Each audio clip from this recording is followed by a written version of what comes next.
if Allah subhanahu wa ta'ala, the God of the Jews and the Christians and the Muslims, is really with Muhammad sallallahu alaihi wasallam, then why is he allowing this to take place to his people?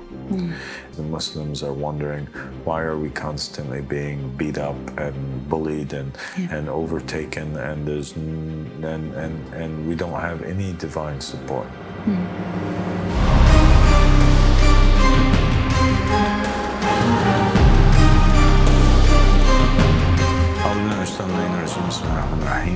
اللهم صل على محمد وآل محمد الإمام المهدي وسلم تسليما. Assalamu alaikum wa rahmatullahi wa barakatuh, my dear sister Aminah. Walaikum assalam wa rahmatullahi wa barakatuh. So today we want to talk about the Israeli-Palestinian conflict, because the conflict really in its entirety has to do with religion. Religion is the kind of blanket that is, or the cloud that is overshadowing this entire conflict in the region, in which so many people have unfortunately lost their lives. As we know and as we have seen, the Jews that are in the region that they call Israel and that the Palestinians call Palestine, claim that this was their promised land, okay? These are people that have been living for almost 2,000 years in different parts of the world. They were scattered about, and basically they're using scripture. They're using the Torah, they're using the Old Testament to claim that God made this promise a long time ago to their forefather Abraham, and that this promise was to be continued through this covenant that he established with Abraham, in which he promised him this land continues through Isaac, and then after that Jacob, and then after Jacob to the 12 tribes of Israel, which they are claiming to be descendants of. And they claim that this covenant that God made with them is an everlasting covenant. It goes on forever and ever. And so because he is God, his promise never changes.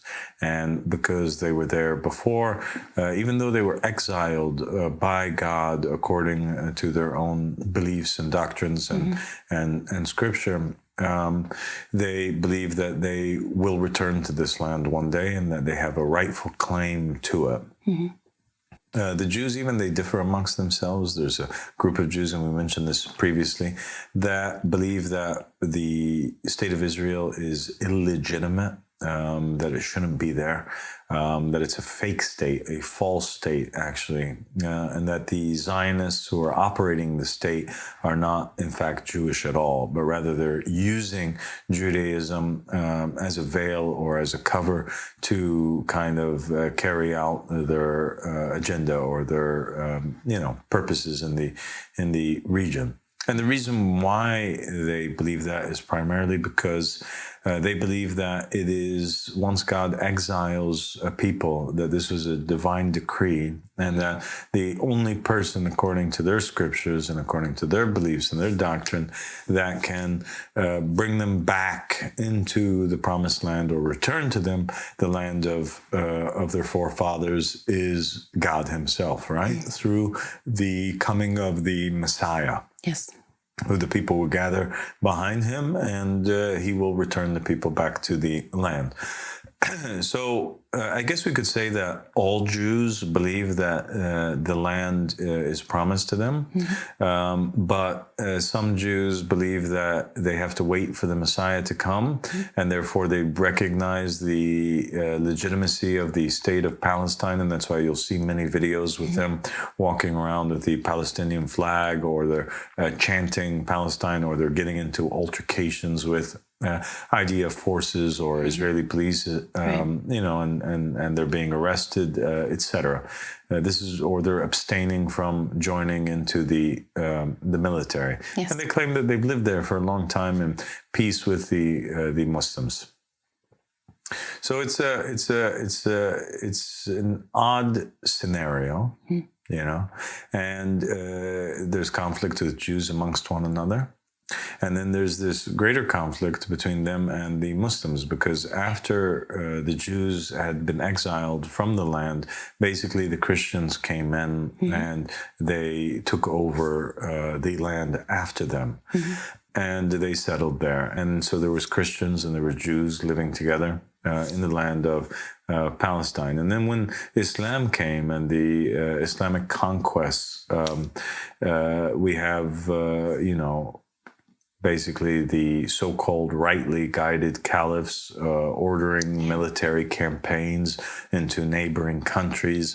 And one of the regions that they opened up was the land of Palestine. And they basically included it into the Muslim caliphate, or the Muslim state. And the people converted afterwards into the religion of Islam for the most part. And it's been as such for, almost 1400 years.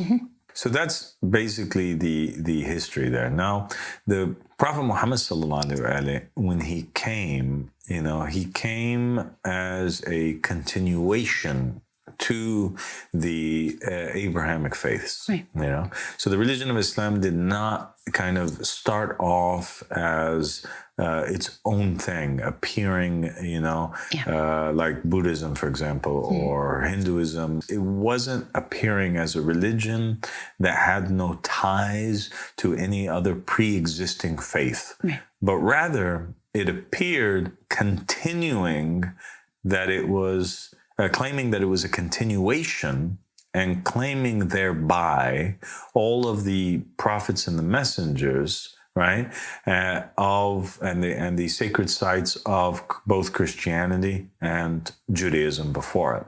Yes, exactly.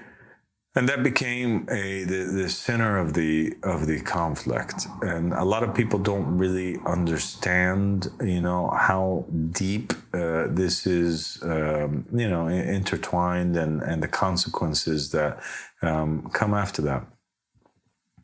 And so we have the Prophet Muhammad sallallahu alaihi wasallam appearing. He's calling to Islam, but he's not a Jewish prophet. Yes. He's now an Arab prophet. And to give you a little bit of context, what had happened by the time that the Prophet Muhammad sallallahu alaihi wasallam had appeared was that the Jews were already exiled. So the Jews now, they're all over the world. Yes. There's no longer a state of Israel by the time that the Prophet Muhammad appears.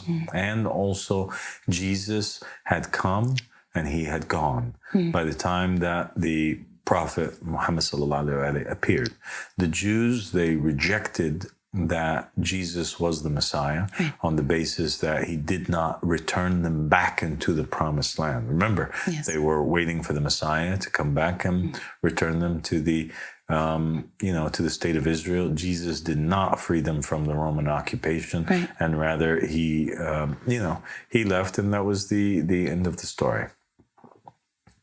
And so Muhammad sallallahu alaihi wasallam then appears hundreds of years later. Okay, now there is the Roman Empire is the Holy Roman Empire. It's a Christian empire, and the Prophet Muhammad is claiming that God is with him, that God is no longer with the Jews, and he's also no longer with the Christians.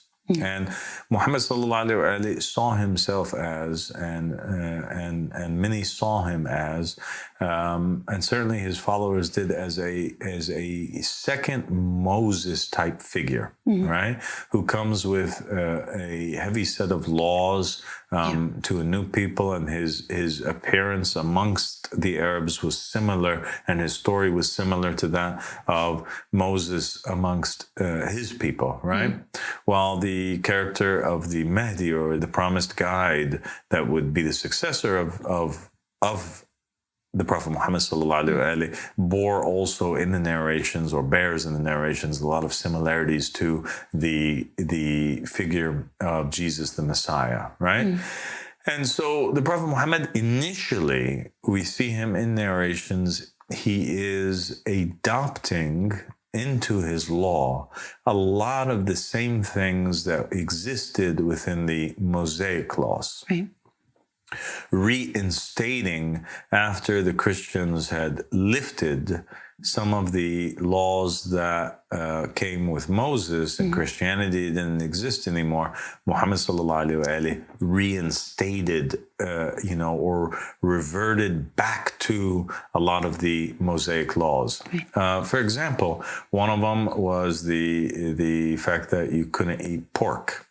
He made pork forbidden, even though many of the Christians at that time, they had said that eating pork was permissible, that it didn't matter anymore because these were old laws that were no longer in effect because of the coming of Jesus Christ.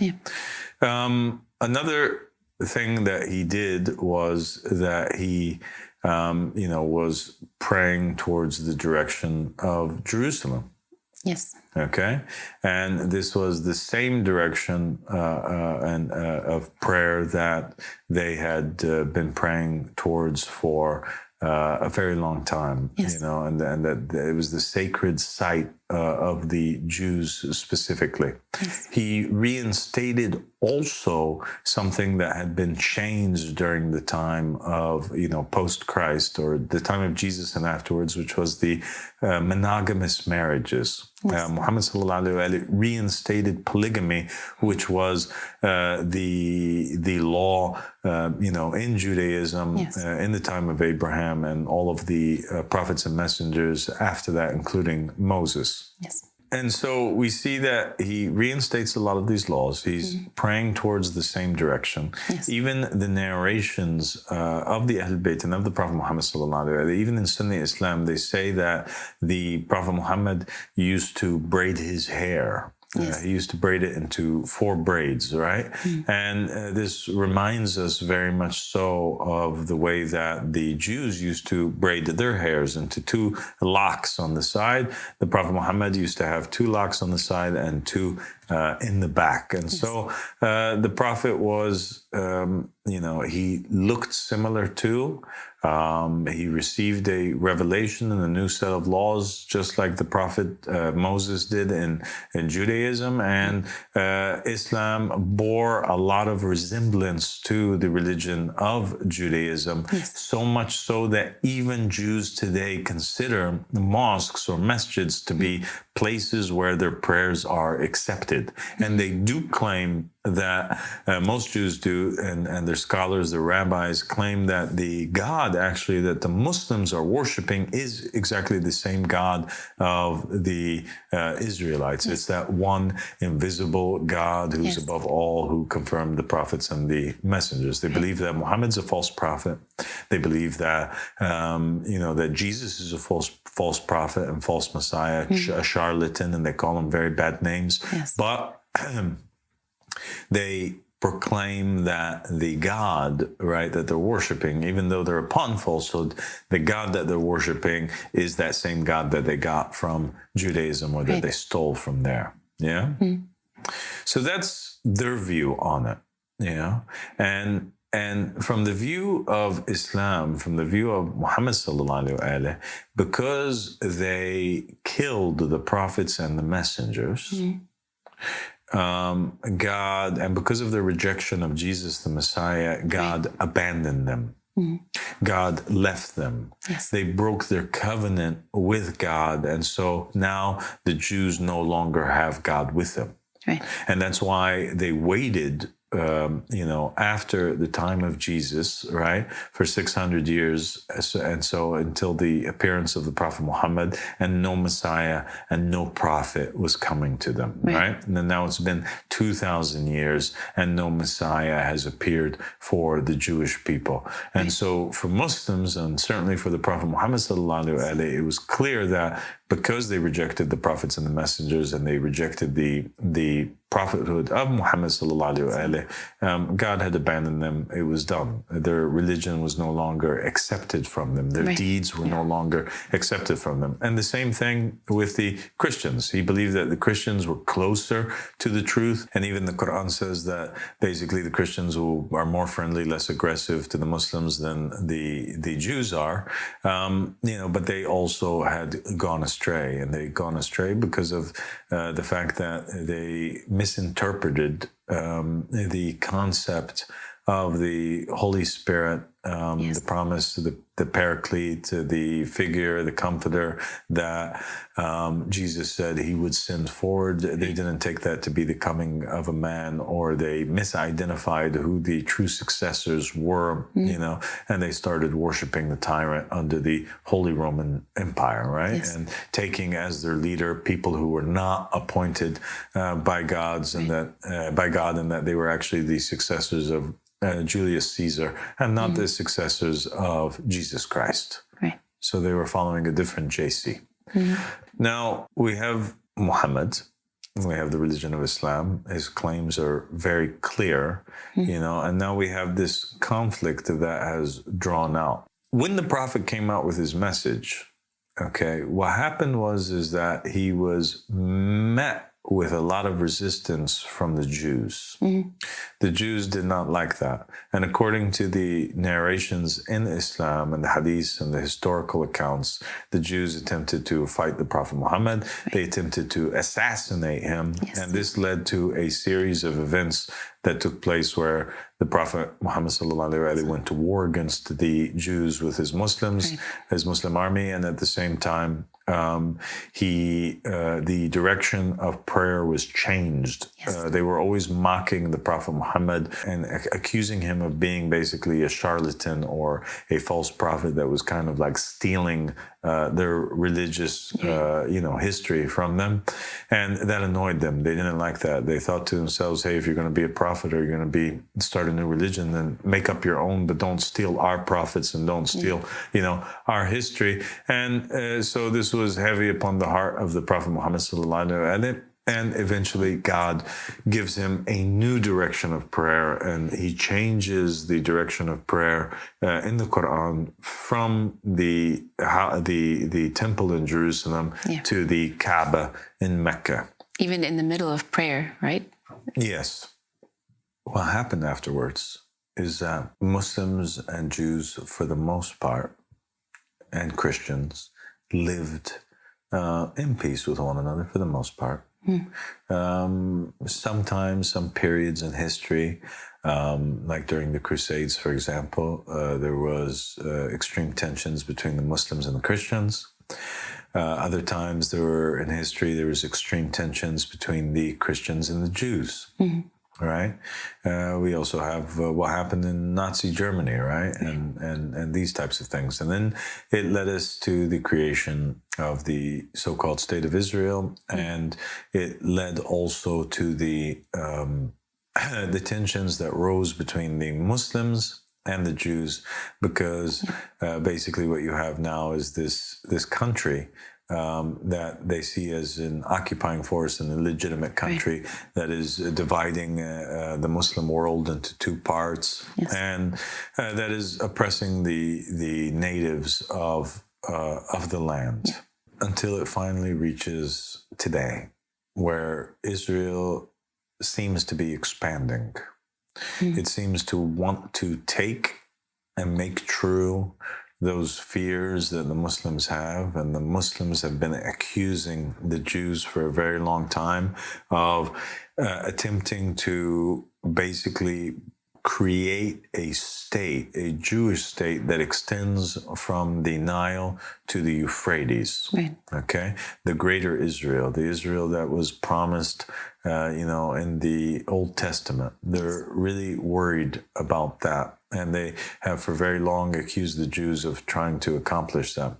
They also have a problem with them exterminating the Palestinians or oppressing them or keeping them under their, under their rule. And they're also concerned about the holy site of Jerusalem, the site of the Temple of Solomon, because that also is the site of Al-Masjid Al-Aqsa, right? And the Dome of the Rock mosque, where they believe that the Prophet Muhammad ascended to heaven there, and it's considered to be pretty much like the second holiest site in all of Islam. And so there's boiling tensions over there. And right now, the whole world is screaming and saying that there's a genocide that's taking place. And they're saying that, whether they're Christian nations, Muslim nations, agnostic or atheist or secular nations, they're all proclaiming the same thing, and that is that Israel is guilty of war crimes. They're tying people to the top of their tanks. Yeah. They're bombing civilians, children. They're raping people. They're posting videos of themselves on social media, doing horrific acts, destroying houses. They've pretty much decimated to the ground every infrastructure that exists in the entire region. And they are claiming that these people are right now doing to the Palestinians exactly what the Nazis did to the Jews in World War II, and that their agenda is to wipe out the area. And then the question comes, right? The question now comes to mind. Many Muslims are asking it. They're wondering to themselves, why is God not supporting the Palestinian people? Mm-hmm. Where is God? Where is Allah subhanahu wa ta'ala in all of this? And that's the question that we seek to answer today, but we had to go through this kind of like initial history of it all to kind of set the stage for that. The Prophet Muhammad sallallahu alaihi wasallam, having proclaimed that the Jews broke their covenant, meant that the Jews no longer had the support of God behind them. Right. Okay? God had now shifted his support to where his messenger was. The Christians believed the same thing. They believed that because they rejected Jesus, God shifted his support to be with Christ and the Christians instead of with the Jews. Mm-hmm. Okay? So both Christians and Muslims believe they broke the covenant. Yes. Muslims believe Christians also broke their covenant. Mm-hmm. When we look through the Old Testament, we find that that is really the only times, those are the only times that the Israelites are defeated. Mm. The Israelites are defeated when God withdraws his enforcement, when he withdraws being with them because he's angry with them, because they break their covenant. Right. And so if the claim of the Muslims is true, if Allah subhanahu wa ta'ala, the God of the Jews and the Christians and the Muslims, is really with Muhammad sallallahu alaihi wasallam, then why is he allowing this to take place to his people? Mm. And many Muslims, unfortunately, have turned to atheism after having experienced the suffering of war. Yes. Whether it was in Iraq, where we saw a great boom, and rise in atheism, or now in Palestine, that which, succeeds the war will probably be a little bit of a boom in that, because the Muslims are wondering, why are we constantly being beat up and bullied and overtaken, and there's and we don't have any divine support. Mm. The Prophet Muhammad sallallahu alaihi wasallam, he said something very important. He said that there would come a false shepherd. Yes. There would come a liar, a deceiver, an Antichrist. Mm.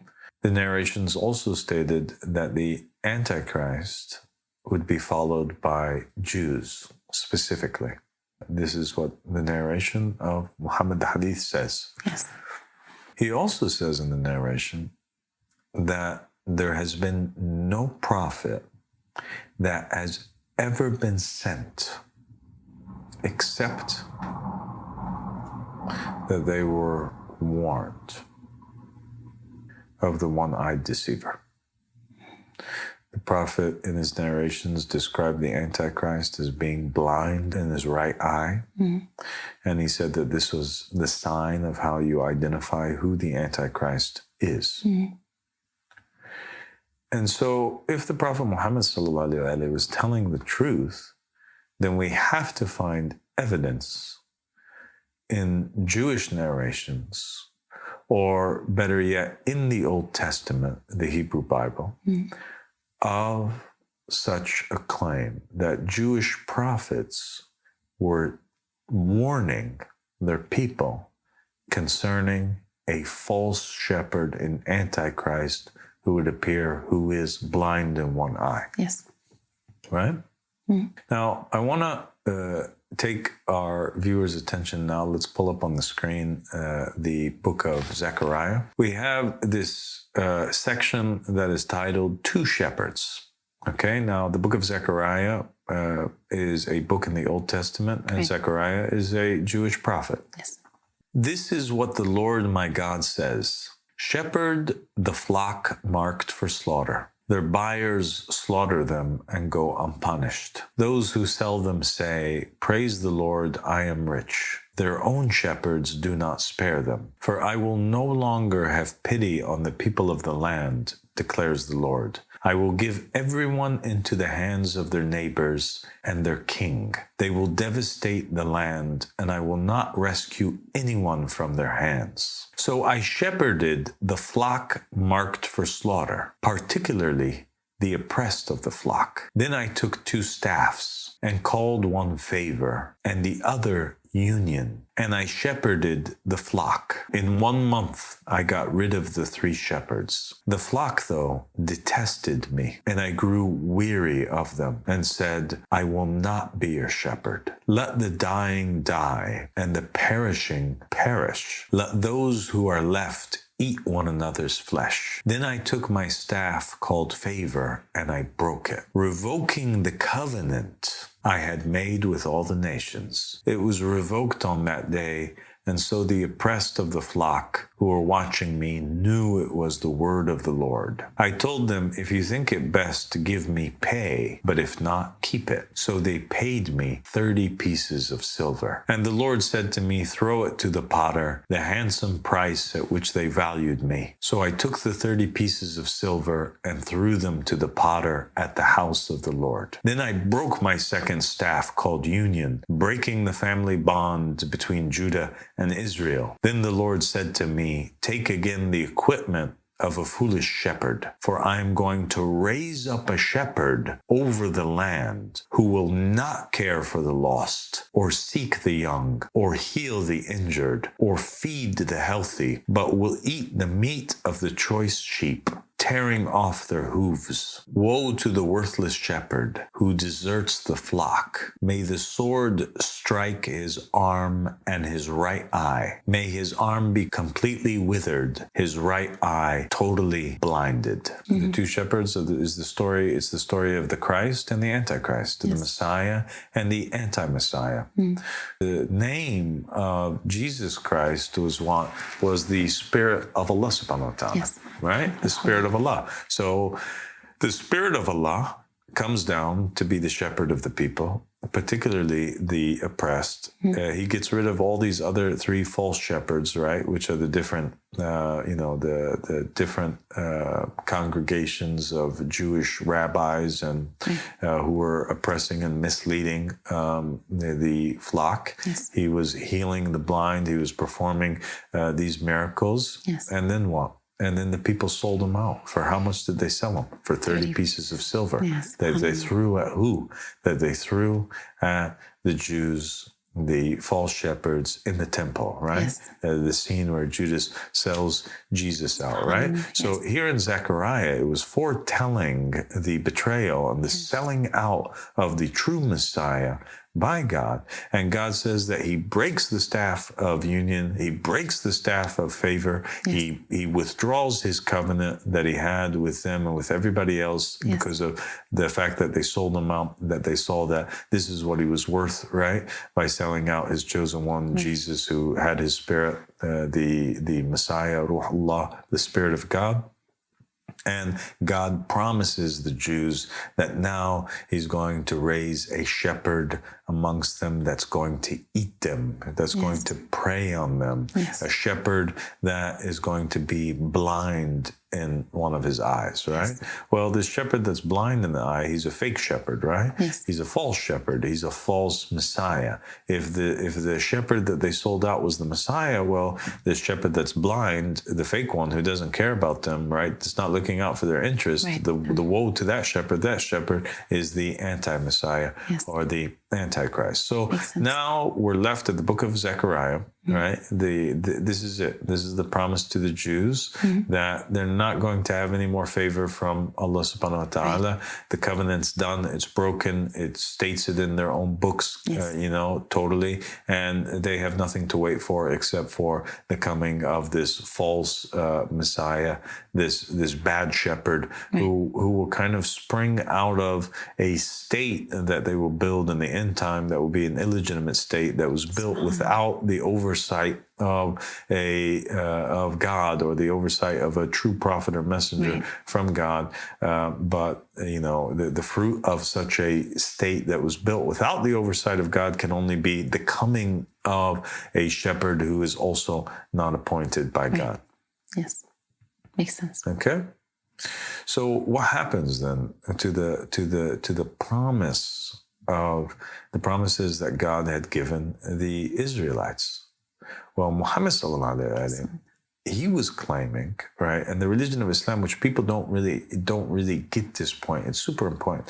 He's claiming that it shifted, it transferred, that God's favor and union went to a new people, that God established a covenant with a new people, that if God didn't establish a covenant with a new people, then the earth itself wouldn't exist, because the whole earth would be encompassed, would be covered by God's wrath and anger. He would destroy it like he destroyed the earth in the time of Noah, right? He would leave nobody on the face of the earth. But the fact that people are existing on the earth means that God has an active covenant with somebody. And there's a hadith from the Ahlul Bayt which states specifically that God will not destroy or bring down the punishment upon the earth so long as there is a hujjah with the people that are with it. If the absence of the hujjah happens, the whole earth, right, would be destroyed. So the fact that the earth still exists means that there has to be a hujjah, there has to be a proof, there has to be a messenger of God. All right? I'm repeating myself because it's really important to emphasize that point, especially with those who are watching that are unfamiliar with the narrations of Muhammad and the family of Muhammad. Muhammad was further stating that actually all of what God promised Abraham is now with Muhammad. All of what God promised Abraham and continued through Isaac had now went over to Ismail instead, Ishmael, which he was claiming to be a descendant of. Muhammad is saying the promise is still active. Right. Because the Jews argue, they say, well, then what about God's promise? It's impossible. They present this argument. If you're saying that we don't have God with us anymore, then that means that you're saying that God was a liar. Do you understand? So Muhammad seeks to respond to this argument by saying, no, God's not with you anymore, and he's not a liar because his promise still is true by Ismail. Who was also part of the covenant. Of course. And that the Bible says will come from him 12 princes. Okay? Everything shifted over. And the narrations of the Ahlul Bayt alayhim salam, they state that there was this narration where Harun al-Halabi asks Aba Abdullah alayhi salam about the words of Allah subhanahu wa ta'ala in the Holy Quran, O Bani Israel, O children of Israel. And Aba Abdullah alayhi salam responds back and he says, it is about us specifically. Okay? Another narration number 118. Muhammad, son of Ali, narrates that Abu Abdullah alayhi salam said, I asked him about the words in the Quran, O children of Israel, and he responded, it is specifically about the family of Muhammad alayhi salam. Okay? Narration number 119. Abi Dawood said that he heard the Prophet of Allah sallallahu alaihi wasallam say, I am Abdullah, my name is Ahmad. I am Abdullah, my name is Israel. Whatever God commanded Israel, he commanded me. And whatever he meant for Israel, he actually meant for me. So that's extremely important. In that narration, we see that what the Prophet Muhammad sallallahu alaihi wasallam is saying, he's saying that his divine promise that he gave to the Israelites with everything that was in relation to him, okay, was actually from the very beginning, because God knows all things. He knew that the Israelites would do that. He gave them an opportunity to carry the light. They denied the light, and that promise was always from the very beginning intended for the Prophet Muhammad sallallahu alaihi wasallam. That from the very beginning, in the Torah, in the Bible, in the Quran, the very promise to Israel, the very name of Israel itself, it was intended from the very beginning for Muhammad sallallahu alaihi wasallam. Yes. That Muhammad is Israel, and that the family of Muhammad is, and their true Shia, right, are the children of Israel. Yes. SubhanAllah. And that is extremely fascinating. And I think that for the Muslims, if they want to defeat the Jews, if they want to defeat the Israelis, they have to take ownership of their own religion and the beauty that's involved in that, and pay heed to the words of the Prophet Muhammad sallallahu alaihi wasallam. We find Muslims today, they kind of distance themselves from the name of Israel. They might even curse Israel. You'll see them at rallies cursing Israel. Israel has become a name that they dissociate themselves from. They see it as a great evil. Yes. And they leave it to be something that means Jew and that is associated with Judaism or with Zionism. Right. But what I'm saying is that the Jews, they might be able to take over all of Palestine. They might be able to bomb every single building and take over every single square inch of land. But what they will never be able to do, if the Prophet Muhammad is speaking the truth, is reinstate God's covenant with them. It's not possible. Right. That's done. Finished. And what I'm saying is that those who are truly upon the Muhammadan covenant are privy to and should take ownership of religion, which has now, according to the Prophet Muhammad, went away from the Jews and the Christians and is exclusively for the true followers of Muhammad and the family of Muhammad. Yes. The name Israel itself is a holy name that in the Quran it was given to a prophet. Yes.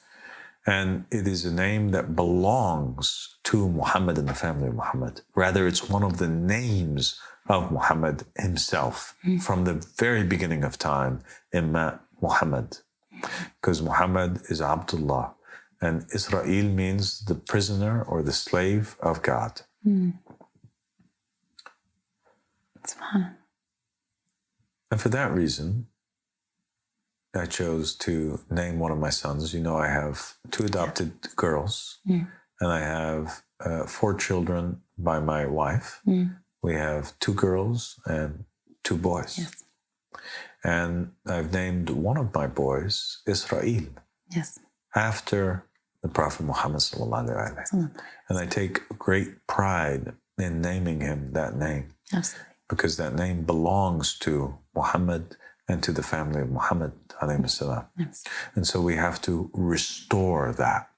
And we take great pride in taking the Star of David, Yes. which is one of the inheritances of the prophets and the messengers, something that belonged to a prophet, Prophet David, and it went to Solomon.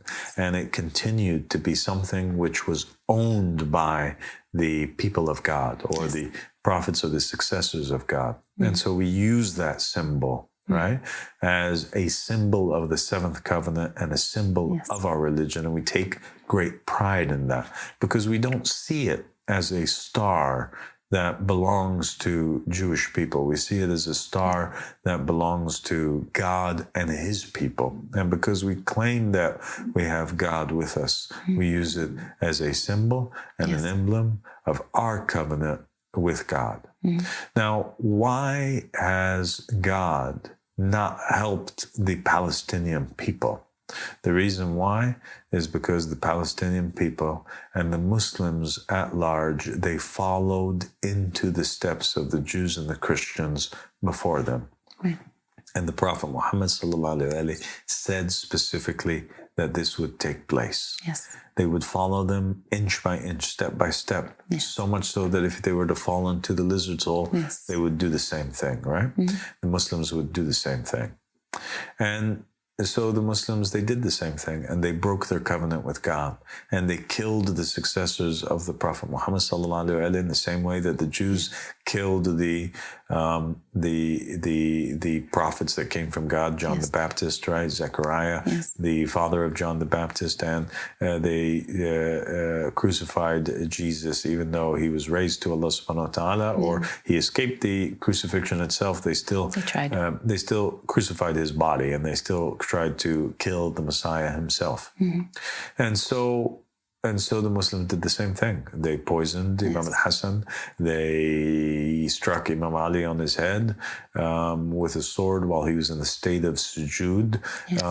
They decapitated the grandson of the Prophet Muhammad, Imam al-Hussein alayhi salam, and they raised it on a spear, and they marched with it through all of the Muslim lands, and nobody did anything about it. And they poisoned and they imprisoned every single successor from the family of Muhammad after that. So that clearly that itself, what they did to Muhammad's family was a violation of the agreement that the Muslims had with the Prophet Muhammad and their covenant with God. And so they totally obliterated and broke their covenant. And that's besides the fact that the Muslims abandoned completely the idea of the supremacy of Allah subhanahu wa ta'ala. And they took over them, just as the Jews and the Christians did, false shepherds, right? To lead them, people that were not appointed by God, which angered God a lot in the Old Testament. This very idea that they will take as a leader somebody who's not chosen by God, whether a religious leader or political leader, the same thing the Muslims did, and they took as leaders over them, people that were false shepherds, not appointed by God, and they killed the people that were appointed by God, and thus they received the curse of Allah subhanahu wa ta'ala upon them, and God broke his staff of favor and his staff of union with the Muslims. And so, of course, he's not going to help them now. And that's why they see themselves being beat up, split up, defeated. They see themselves so many, but yet they're the scum of the earth. They see themselves as migrants that are groveling at the feet of European nations and other countries, seeking a refugee status with them. There are people that are displaced that don't have God with them. Absolutely. And they see themselves oppressed. Everywhere. Yes, because they don't have God with them anymore. It's done. It's over for them. And God established now a new covenant, a covenant that calls towards the supremacy of Allah subhanahu wa ta'ala with the promised Savior, the Mahdi, with the seventh covenant, which inshallah over the course of many new episodes on this channel, we will go into great detail and great explanation and prove to the people that what we're stating is true and that there is a way for them to be saved and that they still can have a relationship with God by entering into a new covenant, which we're calling to with Allah subhanahu wa ta'ala through submission and recognition of his representative on the earth.